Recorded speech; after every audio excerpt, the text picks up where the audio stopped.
அனைவருக்கும் வணக்கம். சீமான் அவர்களுக்கு ஒரு அன்பான வேண்டுகோள். அது சொல்லலாமான்னு எனக்கு தெரியல. ஏன்னா உங்கள் கட்சி தொண்டர் சொல்லும் போதே கூட உங்களுக்கு கோபம் வரலாம்.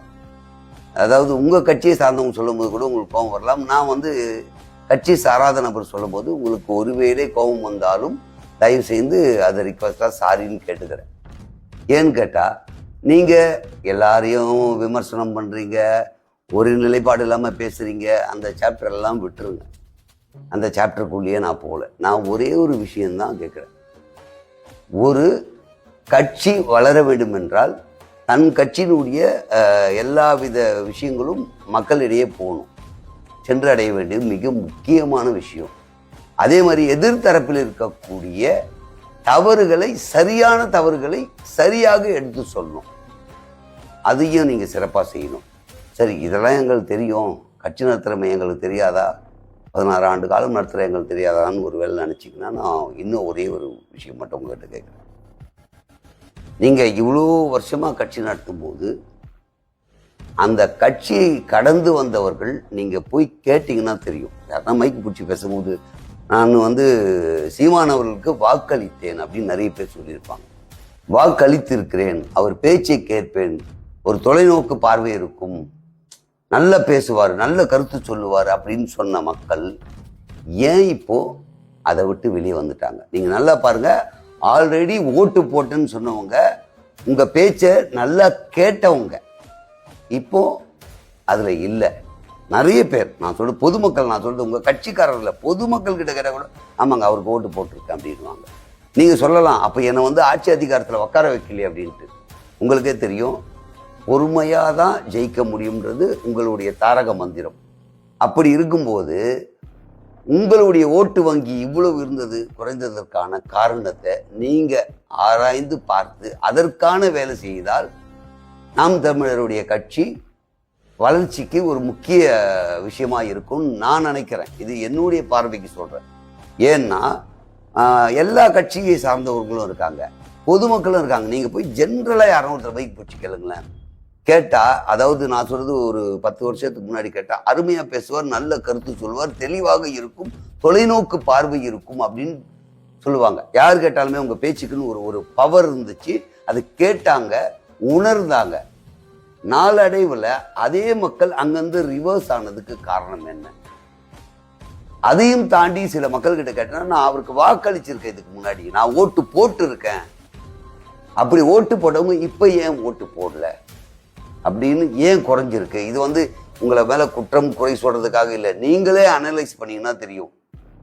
இவ்வளோ வாக்கு வங்கி இருந்தது, குறைந்ததற்கான காரணம் என்ன? இப்போ உங்களை ஆதரிக்கிறவங்க உங்களை தானே ஆதரிச்சிருக்கணும். அப்போ அந்த ஆதரவு வெளியே வராங்கன்னா எங்கே தவறு நடந்திருக்குன்றது நீங்கள் அனலைஸ் பண்ணீங்கன்னா அதை என்னன்னு நீங்கள் பாருங்கள். இது ஒரு ரிக்வஸ்டாக தான் கேட்குறேன். ஏன்னா தமிழகத்தில் இருக்கக்கூடிய அத்தனை கட்சியுமே தேவைன்னு நினைக்கிறேன். ஏன்னா ஒரு கட்சி தன்னுடைய நிலைப்பாடை சொல்லாமல் இந்த மாநிலத்தினுடைய நெளிவு சுழிவுகள், தவறு சரிகளை அனைத்தையும் நிலைநிறுத்தக்கூடியது எல்லா கட்சிக்கும் அந்த பொறுப்பு இருக்கு. அப்போ ஒரு கட்சி துவங்கப்பட்டு அது இல்லாமல் போறது ஆரோக்கியம் இல்லை. எல்லா கட்சியும் இருக்கணும். இன்னும் பல கட்சிகள் வந்தாலும் தவறு இல்லை. நல்ல ஆட்சி செய்ய வேண்டும். அந்த நல்ல ஆட்சியில் சில தவறுகள் இருந்தால் சுட்டி காட்ட வேண்டும். இந்த பொறுப்பு மற்ற கட்சிகளுக்கு இருக்கு. அப்படி இருக்கும்போது ஒரு கட்சியுடைய வளர்ச்சி இல்லாமல் பின்னோக்கி போகுதுன்னா அதற்கான காரணம் என்ன? பொதுமக்கள் அதெல்லாம் அலசி ஆராய வேண்டிய அவசியம் இல்லை. ஏன்னா அவங்க ஓட்டு போடுறது சரி, ஒருவேளை விமர்சனம் பண்ணிட்டு பிடிக்கல இல்லை பிடிக்கும்னு சொல்லிட்டு போயிடுவாங்க. ஆனால் அந்த கட்சி அதை யோசிக்கணும் இல்லையா? அப்படி யோசித்து பார்த்தீங்கன்னா உங்களுக்கு பல விஷயங்கள் புரியும். நான் சொன்னது கூட உங்களுக்கு ஒருவேளை கோபம் வரலாம். நாம் தமிழர் கட்சி சார்ந்த அன்பு உள்ளவங்களுக்கு கூட என் மேலே கோபம் வரலாம். எங்களுக்கு தெரியாது. கொஞ்ச நேரம் நீங்கள் என்னை திட்டாலும் பரவாயில்ல, அதுக்கப்புறம் உட்காந்து யோசித்து பாருங்களேன். நமக்கு ஓட்டு போட்ட மக்கள் ஏன் இப்போ போடல? சீமானவர்களை உடைய பேச்சை கேட்ட மக்கள் இப்போது ஏன் கேட்பதில்லை? இது தவறுகள் பல விஷயங்கள் நான் சுட்டி காட்டினா அதுவும் உங்களுக்கு கோபம் வரும். இதை பற்றி தெரியுமா, அதை பற்றி அதை எப்படி பேசுவேன், இது எப்படி பேசுவேன்னு சொல்லுவீங்க. அதனால் நான் எதையும் சுட்டி காட்டல. நீங்கள் உட்காந்து கொஞ்ச நேரம் உட்காந்து நீங்களே அது யோசித்து பாருங்க. ஒன்று. இன்னொன்று, உங்கள் கட்சி உறுப்பினர் கூட உட்காந்து எங்கேயோ ஒரு இடத்துல உட்காந்து நீங்களே பேசி பாருங்களேன். என்ன பேசுகிறாங்க மக்கள், ஏன் இதை ஏற்றுக்க மாட்டுறாங்க, ஏன் சொல்றது போய் சேர மாட்டேன்றது, நம்ம சைடில் என்ன தவறுக்கு நீங்களே பேசும்போது ஆரோக்கியமான ஒரு விவாதம் இருக்கும். ஏன்னா மற்றவங்க உட்காந்தா உங்களுக்கு கோபம் வரும். நீங்கள் தனியாக ஒரு 10-20 பேர் உட்காந்து பேசுறீங்கன்னா, ஆமாம் இது தவறு தான், இது சரிதான், இது பண்ணணும், இது பண்ணக்கூடாது, இதனால தான் பிரச்சனை வருது, இதனால தான் பிரச்சனை இல்லை அப்படின்ற விஷயத்தை நீங்களே அனலைஸ் பண்ணுங்க. பண்ணிட்டு நீங்கள் மறுபடியும் இந்த அரசியல் களத்திற்கு வந்தால், அதாவது அரசியல் களத்தில் தான் இருக்கீங்க, மீண்டும் ஒரு புத்துணர்வோடு செயல்பட முடியும் அப்படின்றது என்னுடைய தனிப்பட்ட கருத்து. இது யார் தூண்டுதல் பேரோ அல்லது யார் சொல்லியோ நான் பேசுகிறேன், என் மனசில் பட்டது நான் சொல்கிறேன். இன்னொன்று நான் திருப்பி சொல்கிறேன், உங்களுடைய பேச்சை ரசித்தவனில் ஒருவனாக நான். ஏன்னா ஒரு சின்ன ஜீவராசியினுடைய உயிரினத்தால் இந்த உலகத்திற்கு என்ன நன்மை பயக்கும் அப்படின்ற விஷயம்லாம் நீங்கள் சொல்லும் போது பார்த்தவன் நான். ஒரு சின்ன இதுக்கு இவ்வளோ இருக்கான்லாம் அப்படி ஆச்சரியப்பட்டு பார்த்தவன் நான். அந்த வகையில் நான் சொல்கிறேன், உங்கள் வார்த்தைகளை நிதானமாக கேட்டவன் நான். என்னை போல நிறைய பேர் இருந்திருக்காங்க, அதே மக்கள்கிட்ட இப்போ போய் அவர் பேச்சு ரொம்ப நல்லா இருக்குங்க, நான் கேட்டிருக்குங்க இதுக்கு முன்னாடி அப்படின்னாங்க. இப்போ கேட்கும் போது அதே மக்கள் வாயில் வர வார்த்தைகள் வேற மாதிரி இருக்கு. அப்போ அந்த வார்த்தையை நான் சொல்லி காட்டலான்னா உங்களுக்கு கோபம் தான் வரும்.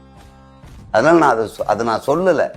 திருப்பி சொல்கிறேன், நாம் தமிழர் கட்சி என்ற ஒரு கட்சியை மக்கள் ஒரு பெரிய பார்வையோடு பார்த்த காலகட்டம் உண்டு. நீங்கள் உடனே ஆட்சியில் உட்கார வைக்கலன்னு நீங்கள் வாதத்துக்கு வராதிங்க. நான் சொல்கிறது பார்த்தாங்க முதல்ல, அதுக்கப்புறம் தான் உணர்ந்து அது கொஞ்சம் கொஞ்சமாக தான் வரும். அந்த வர்ற நேரத்தில் இது ஒருவேளை தடம் மாறி போய்விட்டதோ அப்படின்னு நான் நினைக்கிறேன். அதை நீங்கள் அனலைஸ் பண்ணி மீண்டும் புத்துணர்வோடு செயல்பட்டால் உங்களுக்கும் நல்லது, தமிழகத்துக்கும் நல்லது, மக்களுக்கும் நல்லது, ஆட்சியாளருக்கும் நல்லது. அதனால் திருப்பி சொல்கிறேன், அன்பு உள்ளங்களே, நீங்கள் ஒருவேளை என்னை திட்டி கொட்டி தீர்த்தாலும் சரி, கொஞ்சம் நான் பேசுகிறத ஒரு பக்கம் தூக்கி போட்டு மற்றவங்க பேசுகிறது, அவங்க எதிர்த்து பேசுகிறவங்க, இவங்க எல்லாத்தையும் தூக்கி போட்டு நீங்கள் சீமான் அவர்கள் பேசிய பேச்சு அனைத்தையும் அமர்ந்து உட்காந்து பாருங்கள்.